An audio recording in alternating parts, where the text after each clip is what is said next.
Supreme court के आईनी bench ने प्रैक्टिस एंड प्रोसीजर ऑर्डिनेंस के खिलाफ दायर दरखास्तें खारिज कर दी।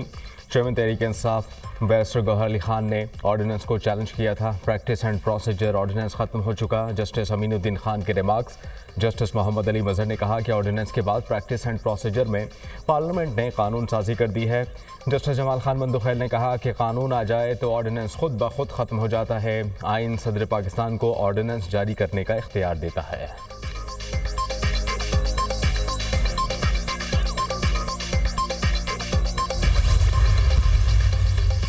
मिलिट्री कोर्ट्स का पूरा केस आर्टिकल 8 के गिर्द घूमता है। जो शख्स आर्म्ड फोर्सेस में नहीं, वो इसके डिसिप्लिन के नीचे कैसे आ सकता है।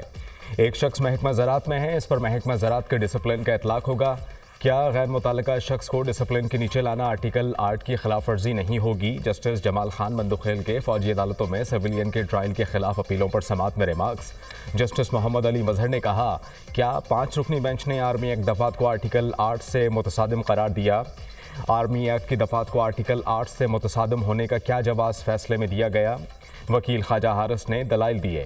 मखसूस हालात में सिविलियन पर भी आर्मी एक्ट का इतलाक होता है। अदालत के पास आर्मी एक्ट दफात को कलअदम करने का इख्तियार नहीं। जस्टिस जमाल खान बंदुखैल ने इस्तफसार किया, इस तरह तो अगर कोई उकसाने का सोचे उस पर भी आर्मी एक्ट का इतलाक होगा। अदालत ने मिलिट्री कोर्ट फैसले के खिलाफ इंट्रा कोर्ट अपीलों पर समाअत कल तक मुलतवी कर दी।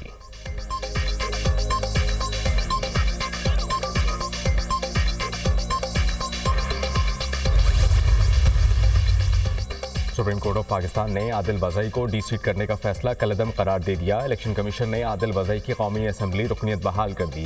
आदिल बज़ई को डी नोटिफाई करने का नोटिफिकेशन मुअत्तल। सुप्रीम कोर्ट ने इलेक्शन कमीशन के तरीक़ाकार पर सवालात उठा दिए। जस्टिस आयशा मलिक ने इस्तफसार किया, आदिल बज़ई केस में हक़ाइक़ जांचने के लिए कमीशन ने इंक्वायरी क्या की।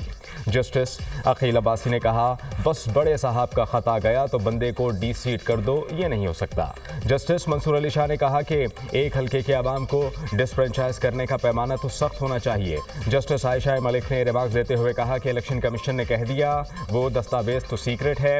आपके पास 2 बयान हल्फी आए थे, एक जीतने वाला कह रहा है मेरा है, दूसरा वो कहता है मेरा नहीं है। आपने किस इख्तियार के तहत बगैर इंक्वायरी एक बयान हल्फी को दुरुस्त मान लिया। क्या इलेक्शन कमीशन ये कह सकता है कि बस एक बयान हल्फी पसंद नहीं आया, दूसरा आ गया। क्या इलेक्शन कमीशन मुल्क की तमाम अदालतों से बालतर है।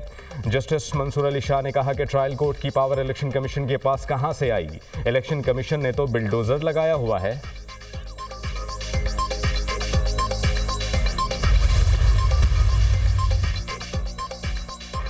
कौमी असम्बली में वज़रा की अदम हाज़िरी पर डिप्टी स्पीकर का नाराज़गी का इजहार। कहा, हुकूमत गैर संजीदा है, इस तरह ऐवान नहीं चलेगा। अगर वज़रा अगले हफ्ते नहीं आते हम इजलास नहीं चलाएंगे।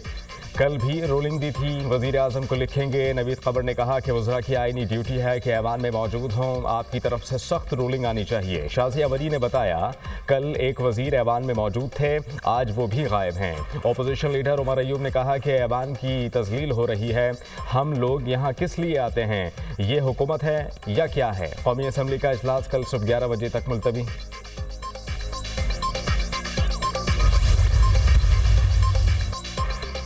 तोशाखाना 2 के इस्लामाबाद हाई कोर्ट ने बुशरा बीबी की ज़मानत मनसूखे की दरख्वास्त निपटा दी। बैरिस्टर सलमान सफदर ने आगाह किया, बुशरा बीबी अदालत में पेश हो गई। जस्टिस मियां गुल हसन औरंगज़ेब ने रिमार्क्स दिए, पेश तो हो गई हैं लेकिन आपके कंट्रोल में नहीं हैं, इन केसेस को संजीदा लें। जस्टिस मियां गुल हसन औरंगज़ेब का बैरिस्टर सलमान सफदर से मुकालमा।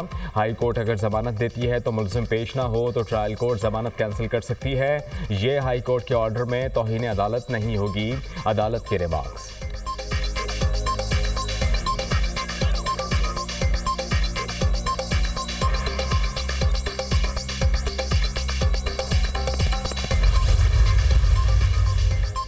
मदारस की रजिस्ट्रेशन के कानून पर तनाज़ा। कौमी असम्बली सेक्रेटेरिएट ने सदर के एतराज़ात JUIFA को फराहम कर दिए। फजलुर रहमान आज मामले पर अपना मौक़िफ़ वाज़ेह करेंगे। स्पीकर ऑफिस ने JUI को अपने मौक़िफ़ से भी आगाह कर दिया। मदारस की रजिस्ट्रेशन के हवाले से नया हुकूमती मुसव्विदा भी मौलाना फजलुर रहमान को फराहम कर दिया गया। जमीयत उलमा इस्लाम फ़े के कानूनी मुशीर सेनेटर कामरान मुर्तज़ा ने तस्दीक कर दी।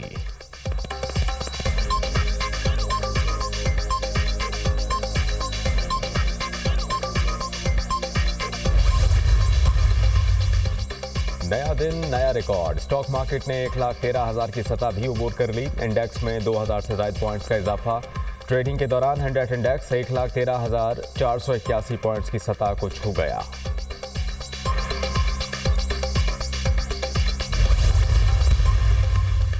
सदर ममलिकत आसिफ अली जरदारी से बिलावल हाउस में चीन के कारोबारी वफ्द की मुलाकात। वज़ीर आला सिंध मुराद अली शाह, सूबाई वज़रा, चीन के काउंसिल जनरल की शिरकत। सदर ममलिकत का पाकिस्तानी मईशत के मुख्तलिफ शोबों में चीनी सरमायाकारी बढ़ाने पर जोर। कहा कि पाकिस्तान चीन के साथ इक़्तिसादी ताल्लुकात और कारोबार को तरजीह देगा।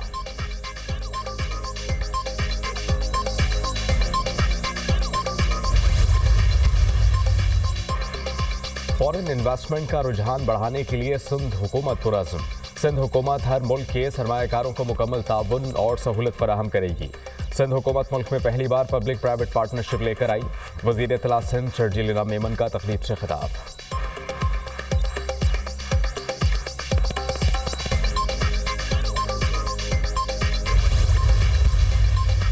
वज़ीर आला पंजाब मरियम नवाज का शंघाई एक्सपेरिमेंटल स्कूल और चाइनीज अकेडमी ऑफ साइंसेस का दौरा।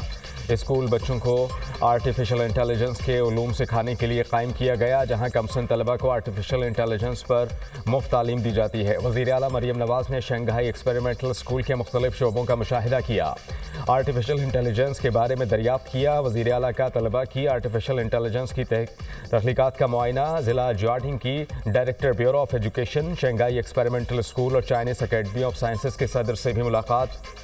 वज़ीर आला मरियम नवाज को चीन के एजुकेशन सिस्टम के बारे में खुसूसी ब्रीफिंग दी गई।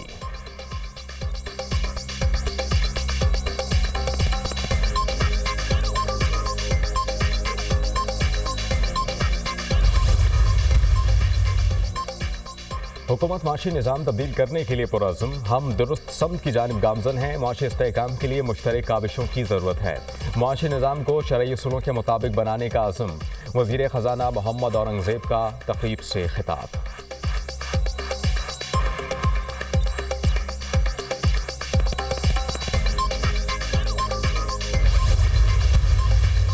वफाक़ी वज़ीर दाखिला मोहसिन नक़वी से बानी तहरीक इंसाफ पार्लियामेंटेरियन परवेज़ खट्टक की मुलाकात।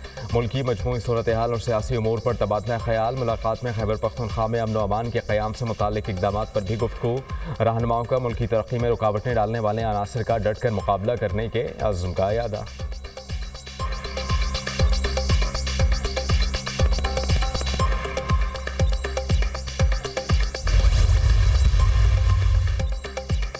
पाकिस्तान का शाम में इसराइली जारहियत पर तशवीश का इजहार। फ़लस्तीनी इलाकों में इसराइली बर्बरियत का सिलसिला जारी है। आलमी बरादरी इसराइल को जंगी जराइम पर जवाबदेह ठहराए। मकबूजा कश्मीर में भारत इंसानी हुकूक़ की संगीन खिलाफ वर्जियाँ कर रहा है। तर्जुमान दफ्तर खारजा मुमताज़ ज़हरा बलोच का हफ्तावार news briefing.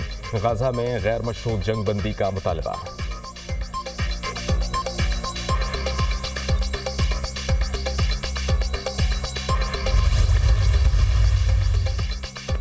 ICC champions trophy के मामला तात्तुल का शिकार। आईसीसी के नए चेयरमैन जय शाह टूर्नामेंट के मामला बीच में छोड़कर ऑस्ट्रेलिया पहुंच गए। भारतीय क्रिकेट बोर्ड के उबूरी सेक्रेटरी दिवजीत साइकिया भी जय शाह के हमराह।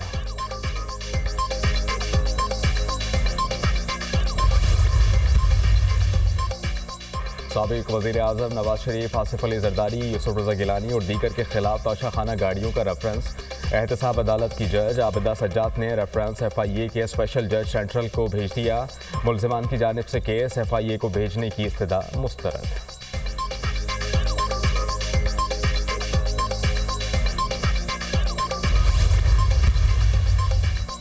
और मौसम सरमा के रंग। बालाई इलाकों में बर्फबारी। शिगर में आसमान से गिरती बर्फ से नज़ारे हसीन।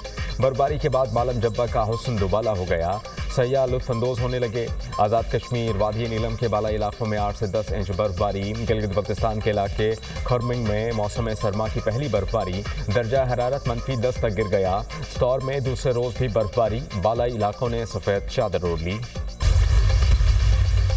अमरीकी रियासत टेक्सास में छोटा तैयारा हाईवे पर गिर कर तबाह। कई गाड़ियों को नुकसान। पायलट समेत 4 अफराद शदीद जख्मी।